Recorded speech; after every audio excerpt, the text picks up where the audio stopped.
British সরকারের সূর্য অস্তমিত করতে ভারতীয় যে সকল সন্তানেরা প্রাণের সর্বোচ্চ বিসর্জন দিয়েছেন তাদের বেশিরভাগ বীর বীরাঙ্গনাকে চেনা তো দূরের কথা, তাদের নামও আমরা কোনোদিন শুনিনি। ব্রিটিশ শাসনে স্বাধীনতাকামী বিপ্লবীদের শাস্তি জেল বা মৃত্যুদণ্ড ছিল।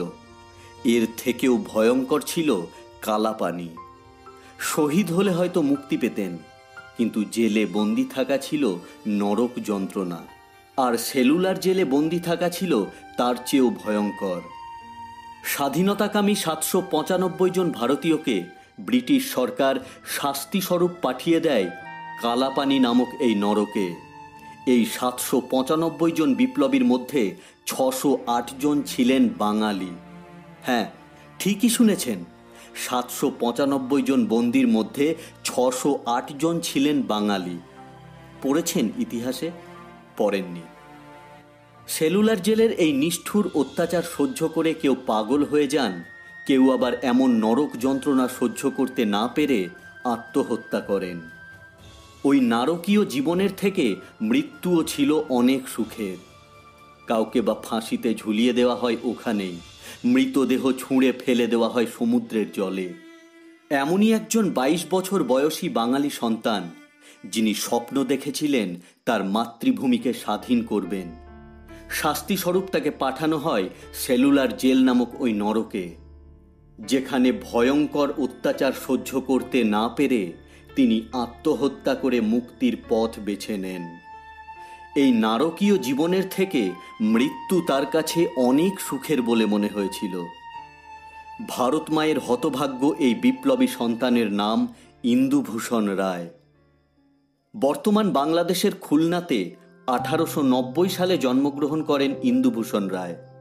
এই বিপ্লবী বীরের জীবন সম্বন্ধে খুব বেশি কিছু জানা যায় না।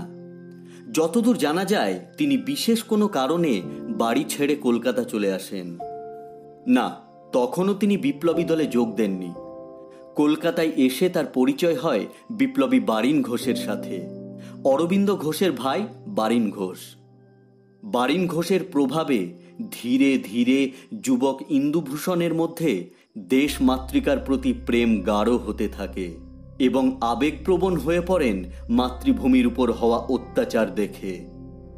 বারিন ঘোষের সাথে ইন্দুভূষণ যান বারিন ঘোষের মানিকতলার বাগান বাড়িতে। ওই বাগান বাড়িতেই তৈরি হতো বিপ্লবীদের বোমা। সেখানে গিয়ে ইন্দুভূষণ বিপ্লবী মন্ত্রে দীক্ষিত হন এবং যোগ দেন সশস্ত্র বিপ্লবী আন্দোলনে। সে সময় চন্দননগর ছিল ফরাসি অধীনে, যেখানে ব্রিটিশ সরকারের মোস্ট ওয়ান্টেড বিপ্লবীরা গিয়ে আশ্রয় নিতেন। বাইরে থেকে বিপ্লবীদের অস্ত্রশস্ত্র চন্দননগরে এসে ছড়িয়ে পড়ত বাংলায়।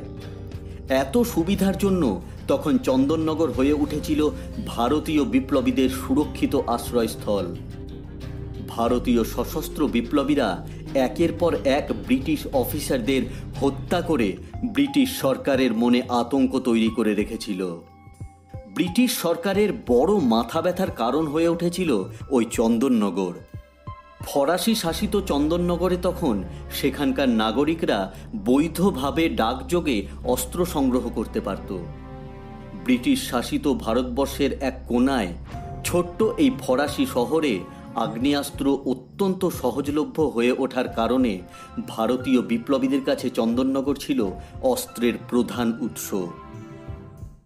অবশেষে ব্রিটিশ সরকার অনুরোধ করে চন্দননগরের ফরাসি সরকারকে এই অস্ত্র কারবার বন্ধ করার জন্য।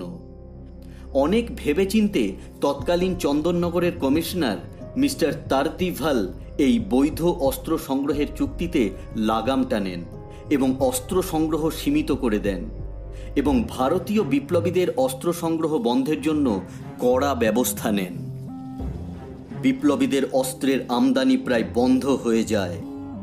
এখন উপায় একটা খুঁজে বের করেন বারিন ঘোষ এবং তার দল। চন্দননগরের কমিশনার তারদিভালকে পৃথিবী থেকে সরাতে হবে। এমার্জেন্সি মিটিং ডাকা হলো বিপ্লবীদের। অনেক আলোচনার পর তৈরি হলো পরিকল্পনা।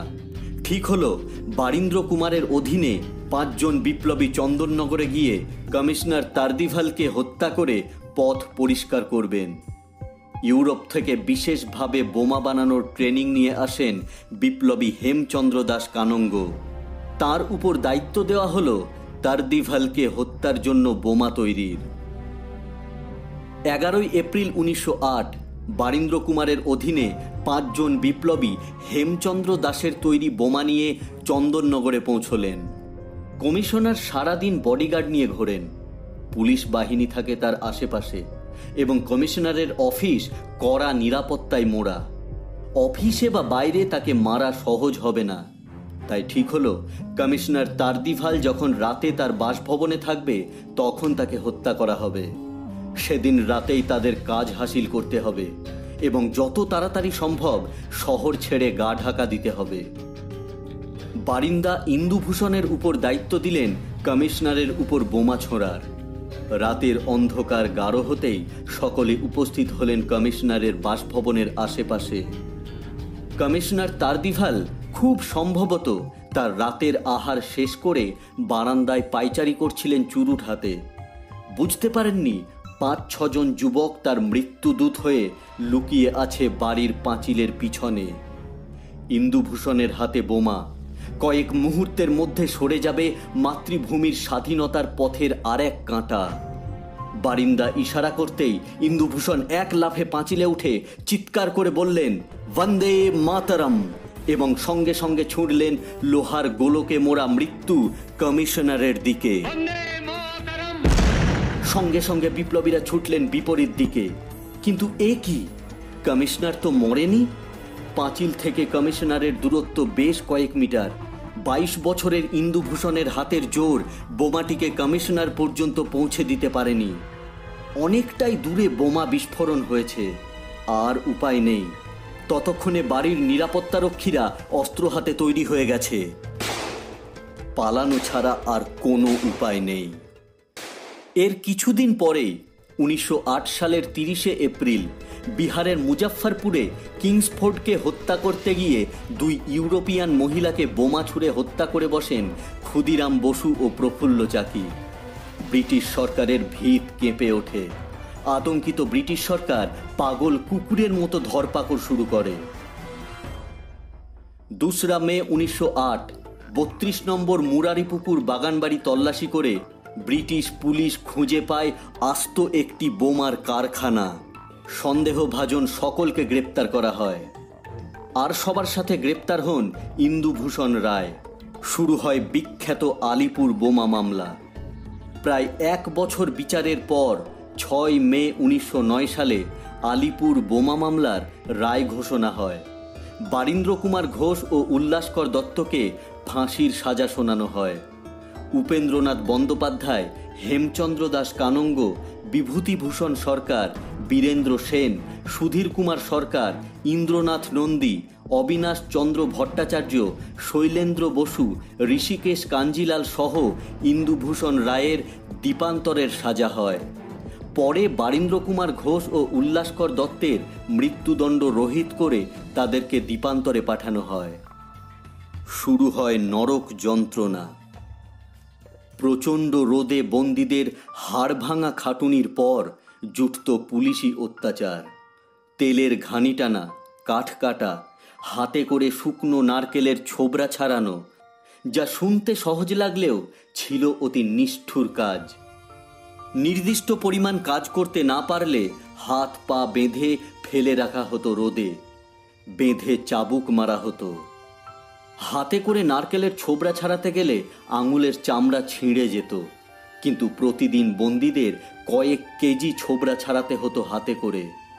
কেউ আপত্তি করলে খাবার জল না দিয়ে রোদে ফেলে রাখা হতো। তাতেও ব্রিটিশ পুলিশের মন না ভরলে দেওয়া হতো ইলেকট্রিক শক। পালানোর উপায় ছিল না, হাতে পায়ে শেকল, আর পালাবেই বা কোথায়? চারিদিকে সমুদ্র। ইন্দুভূষণকে জঙ্গলের দিকে কাজে পাঠানো হয়। আন্দামানে এক ধরনের বিশেষ গাছ হতো, যে গাছের আঠা ছিল খুব বিষাক্ত। ইন্দুভূষণকে ওই গাছের ছাল বা ফল তোলার কাজ দেওয়া হয়। সঙ্গে কোনো যন্ত্র বা অস্ত্র দেয়নি নিষ্ঠুর জেলার। হাতে করেই খাবলে খাবলে তুলতে হতো শক্ত গাছের ছাল। ওই কাজ করতে গিয়ে আঠা লেগে কয়েকদিনের মধ্যেই ইনফেকশন হয়ে যায় দু হাতে। ইনফেকশন থেকে ভয়ঙ্কর ঘা হয়ে যায় দু হাত জুড়ে। গাছের ছাল বা ফল তুলতে গেলে হাতে অনুভূত হয় অসহ্য যন্ত্রণা। তার উপর ওই ক্ষততে আবার গাছের বিষাক্ত আঠা লেগে ক্ষত আরও বিষিয়ে উঠত এবং ভয়ঙ্কর জ্বালা শুরু হতো। অথচ নির্দিষ্ট পরিমাণে ছাল বা ফল তুলতে না পারলে সহ্য করতে হবে অকথ্য অত্যাচার। হাত আঙুল জ্বালা যন্ত্রণায় ফেটে পড়ছে, যেন দুহাতে ব্লেড দিয়ে ছিন্ন ভিন্ন করে নুন লঙ্কা ঢেলে দিয়েছে কেউ। ইন্দুভূষণ জেলে অনুরোধ করেন তাকে জঙ্গলে না পাঠিয়ে জেলের মধ্যে অন্য কোনো কাজ দিতে। ইন্দুভূষণের অবস্থা দেখে তাকে জেলের মধ্যে কাজও দেওয়া হয়।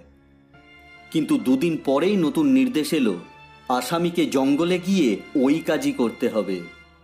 কিন্তু ইন্দুভূষণ এবার বেঁকে বসলেন, সরাসরি না বললেন।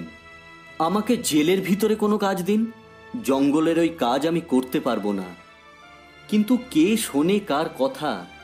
জেলারের নির্দেশে অমানসিক অত্যাচার শুরু হলো তার উপর। অবশেষে তিনি জঙ্গলে যেতেই বাধ্য হলেন। সঙ্গে তার স্পর্ধার শাস্তিও দেওয়া হলো। আগের চেয়ে আরও বেশি পরিমাণ ফল বা ছাল তুলে আনতে হবে তাকে। ইনফেকশন ততদিনে হাড় পর্যন্ত পৌঁছে গেছে। হাত নাড়াতেও পারেন না ইন্দুভূষণ। একটু টোকা লাগলেই অসহ্য যন্ত্রণাতে চিৎকার করে ওঠেন বিপ্লবী ইন্দুভূষণ। তবুও যেতে হবে তাকে জঙ্গলে, মূল্য চোকাতে হবে দেশপ্রেমের। ওই অবস্থাতে কাজ করে দুহাতের ঘা আরও বেড়ে গেল, আরও বিষাক্ত হয়ে উঠল। আবার তিনি জেলারকে অনুরোধ করলেন, কয়েকটা দিন আমাকে জেলের মধ্যেই কাজ দিন, হাতের ঘা শুকোলে আবার জঙ্গলে যাব। না, মঞ্জুর হলো না তার এই অনুরোধ। তিনি জেলারকে জানান তার ডান হাতের ঘা এত ভয়ঙ্কর হয়ে উঠেছে যে তিনি নিজের হাতে খাবার পর্যন্ত খেতে পারেন না। জেলার মুখ না তুলেই বললেন, তাহলে বাম হাত দিয়েই খাও।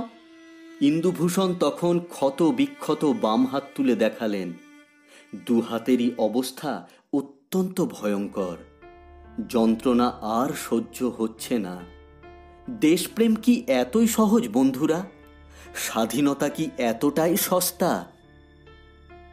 যন্ত্রণায় কাতর ইন্দুভূষণের উপর রেগে জেলার তাকে বলল, আচ্ছা, তোমাকে জেলের মধ্যেই কাজ দিচ্ছি। আজ থেকে তোমাকে জেলের ভেতরে ঘানি টানতে হবে। ইন্দুভূষণ বুঝলেন তার শাস্তি কম কিছু হলো না, কারণ ওই ক্ষতবিক্ষত হাত দিয়ে ঘানি টানাও সম্ভব নয়। যে ঘানি প্রধানত দুটি গবাদি পশু টেনে তেল বের করে, সেই ঘানি দুর্বল রোগা ইন্দুভূষণকে ওই ক্ষত বিক্ষত বিষাক্ত হাত দিয়েই টানতে হবে। না, ওই হাতে ঘানি টানাও সম্ভব না। কোনো লাভ হবে না জেনে তিনি আর কোনো অনুরোধ করলেন না। কি হবে ওই ব্রিটিশ জানোয়ারদের অনুরোধ করে? দেশকে ভালোবেসেছেন তিনি, তার পুরস্কার তো তাকেই পেতে হবে। এই হাত দিয়ে আর কোনো কাজ করাই সম্ভব নয়। এমনিতেই জ্বালাতে যন্ত্রণাতে তার প্রাণ বেরিয়ে যায়, তার উপর ওই হাত দিয়ে বল প্রয়োগ করতে গেলে কি অবস্থা হবে ভেবেই ইন্দুভূষণের মন কষ্টে ভরে উঠল।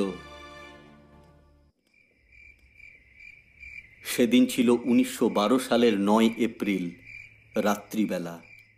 এক আকাশ যন্ত্রণা তার বুকে।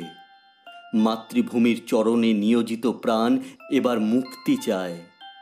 পরিবার, বাবা মা সব ছেড়েই তো তিনি এসেছেন দেশ মাতৃকার সেবা করতে। গ্রামের সেই মেঠো পথ ধরে ছুটে এসে রান্নাঘরে মাকে জড়িয়ে ধরে বলা, বড্ড খিদে পেয়েছে মা। মার মুখের মিষ্টি হাসিতে অর্ধেক পেট ভরে যেত তার।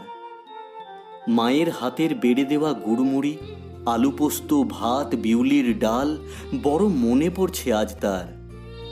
তোমাদের ছেড়ে যেতে মন চায় না মা, কিন্তু দুহাতের এই যন্ত্রণা যেন অজস্র বিষাক্ত পোকা কামড়ে কামড়ে তার দুহাতের মাংস ছিঁড়ে ছিঁড়ে খাচ্ছে। একটু শান্তি চায় মা। শরীর, মন, প্রাণ সবই তো দেশমাতৃকাকে উৎসর্গ করেছি। তোমার জন্য আর কিছুই নেই মা।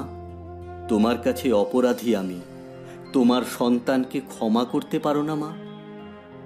গরাদের ফাঁক দিয়ে কালো আকাশে মিটমিট করছে অজস্র তারা। সেই ছোটবেলার আকাশটা এখনো একই রকম। আগে তো খেয়াল করেনি সে।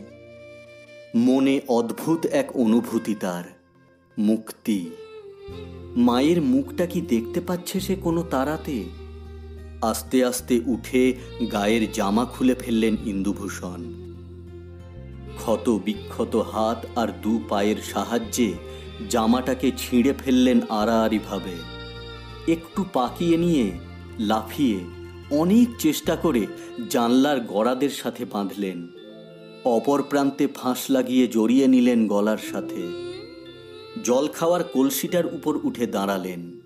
মুক্তি, যন্ত্রণা থেকে মুক্তি। পা দিয়ে ঠেলে সরিয়ে দেন কলসিটা। চলে যান অনেক অনেক দূরে, যেখানে পরাধীনতা নেই, যন্ত্রণা নেই, কষ্ট নেই, অত্যাচার নেই, আছে শুধু শান্তি, মুক্তি। জানি বন্ধুরা, আমার মতো আপনারাও কোনোদিন নামও শোনেননি এই হতভাগ্য বিপ্লবীর। দেশপ্রেমের মূল্য যাকে এইভাবে চোকাতে হয়েছিল।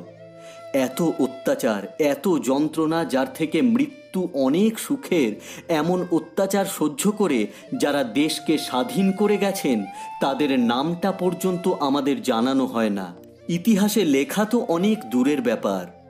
কেন এমন অন্যায় বলতে পারেন বন্ধুরা?